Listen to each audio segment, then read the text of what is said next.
दोस्तों, अपने वीडियो पाकिस्तान के गुरुद्वारों के बारे में मैंने आपको बताया था। इसी प्रकार आज हम बांग्लादेश के अंतर्गत आने वाले गुरुद्वारे यानी कि सिख इतिहास का वह पोर्शन जो कि बांग्लादेश के गुरुद्वारों में निहित है, उसके बारे में आपके साथ अपने विचार साझा करता हूँ। तो दोस्तों, पिछले अपने एपिसोड में मैंने आपको पाकिस्तान के अंदर आने वाले गुरुद्वारों के बारे में बताया था। आज मैं बांग्लादेश के बारे में गुरुद्वारे जो कि बांग्लादेश की धरती में स्थित हैं उनके बारे में आपके सामने अपने विचार साझा कर रहा हूँ। तो दोस्तों, यूँ तो गुरु नानक देव जी और गुरु तेग बहादुर साहब ने भी ढाका में पधार कर इस धरती को पवित्र किया था। उस समय यह भारतवर्ष में ही आती थी। पार्टीशन से पहले की बात है, क्योंकि पुराना इतिहास है। गुरु नानक देव जी को 550 साल से भी अधिक हो गए हैं। इसी प्रकार साहिब श्री गुरु तेग बहादुर साहब जी ने भी बांग्लादेश जाकर इस धरती को पवित्र किया था। बांग्लादेश में कई स्थानों पर गुरु साहिब की याद में धार्मिक स्थान हैं। गुरुद्वारा चौक बाज़ार जो कि चिटगांव में मौजूद है। जन्म साखी भाई बाला और प्राचीन जन्म साखी में गुरु नानक साहिब की चिटगांव की यात्रा के बारे में वर्णन मिलता है।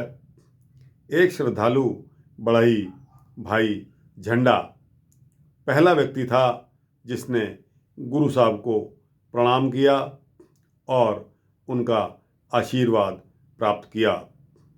इसके पश्चात वहाँ के शासक के भतीजे इंद्रसेन ने, फिर राजा सुधरसेन ने गुरु साहिब का शिष्य होने का सौभाग्य प्राप्त किया। इसके पश्चात गुरुद्वारा नानक शाही जो ढाका में मौजूद है, यह धार्मिक स्थान गुरु नानक साहिब की याद से जुड़ा हुआ है और ढाका विश्वविद्यालय के नज़दीक ही स्थित है। पहले यह गुरुद्वारा ठीक हालत में नहीं था, परंतु जनवरी 1972 को बांग्लादेश की आज़ादी के बाद यहाँ पर श्री गुरु ग्रंथ साहिब का प्रकाश किया गया। जिस कमरे में संगतें इकट्ठी हुई उसका घेरा 9 बाई 9 मीटर का था। इस गुरुद्वारे की बाईं ओर प्राचीन सरोवर बना हुआ है। इसकी अब सफाई करवा दी गई है। इस तालाब के मध्य एक बावड़ी भी है। अब आते हैं गुरुद्वारा संगत टोला बंगला बाज़ार में। तो दोस्तों, गुरु तेग बहादुर असम जाते समय गुरुद्वारा संगत टोला में ही ठहरे थे। स्थानीय श्रद्धालुओं ने गुरु साहिब का बहुत आदर सत्कार किया था।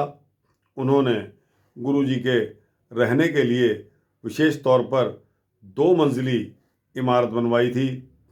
यहाँ पर सैकड़ों श्रद्धालु कीर्तन और प्रवचन सुनने के लिए आते हैं।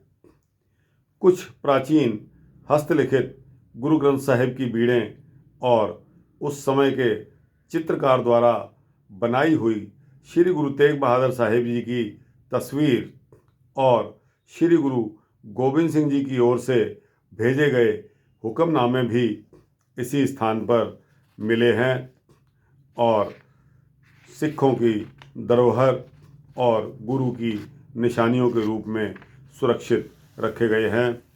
तो दोस्तों, जब कभी भी आपका बांग्लादेश की तरफ रुख हो, आप बांग्लादेश की यात्रा करें तो, और आप गुरु प्रेमी भी हैं, तो मेरा आपसे यह हाथ जोड़कर निवेदन है कि आप इन गुरुद्वारों को ज़रूर दर्शन करें, जाकर देखें और गुरु जी की खुशियाँ प्राप्त करें।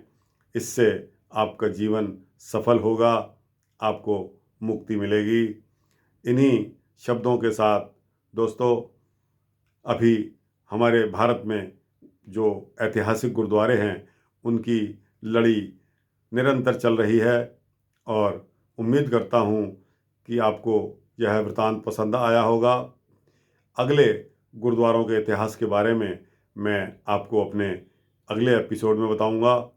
अगर मेरा यह वृतांत आपको अच्छा लगा हो तो इसको कृपया लाइक और शेयर अवश्य करें और अपने जैसे गुरु प्रेमियों को यह वृतांत पढ़ने और पढ़वाने में मदद करें। आपको भी उसी प्रकार पुण्य मिलेगा, आपको भी गुरु प्यारे का दर्जा दिया जाएगा। इन्हीं शब्दों के साथ मैं अपना यह वृतांत समाप्त कर रहा हूँ। वाहिगुरु जी का खालसा, वाहिगुरु जी की फतेह।